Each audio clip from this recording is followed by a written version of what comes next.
देश में महिला मानक उपकृत जगाइबा पई अनेक प्रकार योजनार शुभारंभ करुछंती केंद्र सरकार एवं महिला माने किपरि विकसित होई परिबे सेथिप्रति मध्य पदक्षेप निया जाइछि। एहा छड़ा लक्षपति दीदी योजना माध्यम रे महिला मानक सशक्त करबा पई मध्य प्रयास जारी रहिछि एवं एही योजनाटी विशेष करी स्वयं सहायक गोष्ठी थिबा माँ मानक पई एही योजना माध्यम एसएचजी ग्रुप रे थिबा माँ मानकु रोजगारक्षम करबा एवं केंद्र सरकार निष्पत्ति मध्य नेइछन्ती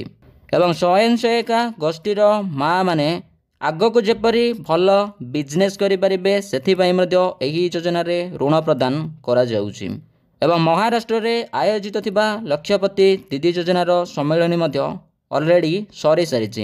एहाकु शुभारंभ करिसेंती माननीय स्वयं प्रधानमंत्री एवं एही सम्मेलन रे 11 लाख महिला को प्रमाण पत्र मध्य प्रदान करा सरिलानी। ता छड़ा महाराष्ट्र रे आयोजित थिबा एही सम्मेलन रे माननीय प्रधानमंत्री कहिसेंती कि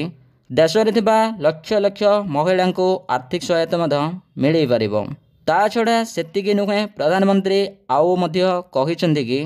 लक्षपति दीदी योजना पूरा परिवार को सशक्त करने सह परिवार रे जणे भल आयकारी मध्य होई परिबे महिला माने। तो एबे प्रधानमंत्री श्रीजुक्त नरेंद्र मोदी एसएचजी गोष्ठी रे थिबा महिला पई एक बहुत बड़ घोषणा मध्य करिसेंती। वर्तमान एसएचजी महिला बैंक अकाउंट को पठाजिबो लक्षपति दीदी योजनार टंका जहाँकि 2500 कोटी टंका अर्थराशि मंजूर करिसेंती माननीय प्रधानमंत्री। एथिरे उपकृत पाई परिबे देश रे थिबा 4,30,000 एसएचजी गोष्ठीर महिला माने जहाँकि वर्तमान माननीय प्रधानमंत्री श्रीजुक्त नरेंद्र मोदी महाराष्ट्र रे आयोजित होइथिबा लक्षपति दीदी योजना कार्यक्रम रे जोग मध्य देइछन्ती एवं 11 लाख लक्षपति दीदींक सह मोट 48 लाख बैंक अकाउंट को अर्थराशि प्रदान करा जिवो बोली मध्य जणा पड़िछि एवं 26 लाख महिला को